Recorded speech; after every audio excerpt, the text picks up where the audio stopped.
Disclaimer: if you do not like anime with severe psychological trauma or anything involving severe scenarios, I would not recommend this show.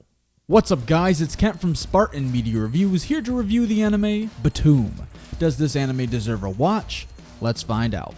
Our story is relatively simple, with people living in a modern day society and many of these people playing a video game known as Btooom. The concept of Btooom is a mixture of Bomberman and Call of Duty. There are no guns, just bombs, and your goal of the game is to take out the other team. Now if you haven't watched the show yet, you're probably wondering how can they incorporate such vile substances into a video game anime? Well, the video game itself is only a small part of the premise. What makes this story so special is what they do with the game. Our main character is Ryota Sakamoto. Sakamoto is a 22-year-old male who plays Btooom all day long, with no remorse for his family, who wants him to become a functioning member of society. One day, Sakamoto wakes up on a deserted island strapped to a parachute. Without knowing where he is, he believes that this is a dream. That dream, however, becomes a living nightmare when he discovers a gem embedded into his hand and a satchel of bims around his waist. Also, other people are trying to kill him to take his gem. He then realizes that he is playing a real-life version of Btooom and must survive to get back home.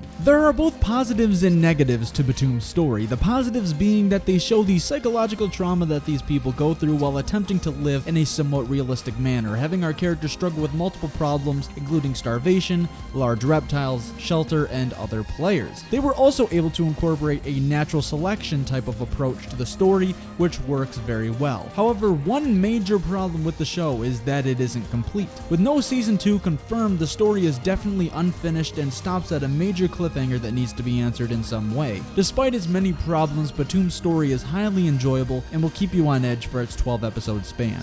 This is probably the worst part of the show because of the development, or lack thereof, that some characters receive. Some of our main cast receive plenty of development, but some very important characters are still a mystery. We know why some of these people are here, but at the end of the show we barely get any development and barely know anything about them. Also, some of the main cast seem generic at times. We see the trauma that these characters go through and the hardships that they overcame, but some episodes make the characters seem like they are only playing a video game compared to a life and death struggle.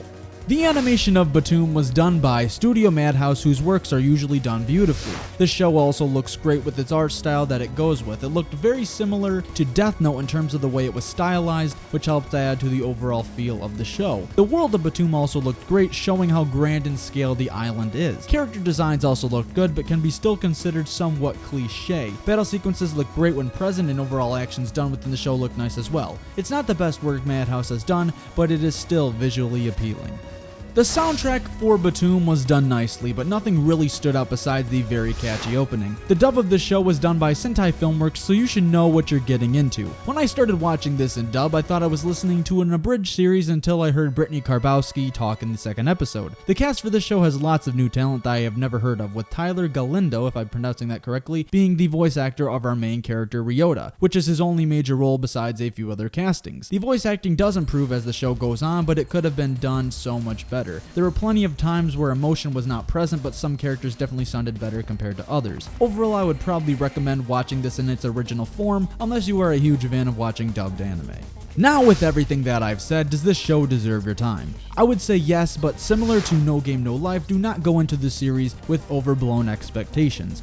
I loved watching Btooom, but the flaws make the show good, not great. Without having a proper ending and some development of characters still being needed, I really need a season 2 to experience the full extent of the series. Also, the show starts off very strong but somewhat dies down in the middle to only pick up back again in the later episodes. The show itself is just an enjoyable action series to watch with plenty of psychological add-ons that make it different compared to the average action series. If you are interested in watching Btooom, you can watch it for free on Crunchyroll. Now, what are your thoughts on Btooom? Comment below. If you enjoyed this review, hit that like button. I would really appreciate it. You can also subscribe to my channel if you haven't yet. I would really appreciate that as well. Follow me on Twitter and Hummingbird to keep up to date with the current things that I'm doing. And with all that said, I will catch you guys in my next review.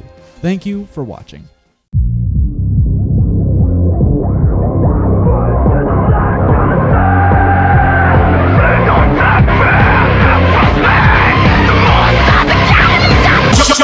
Drop the bass.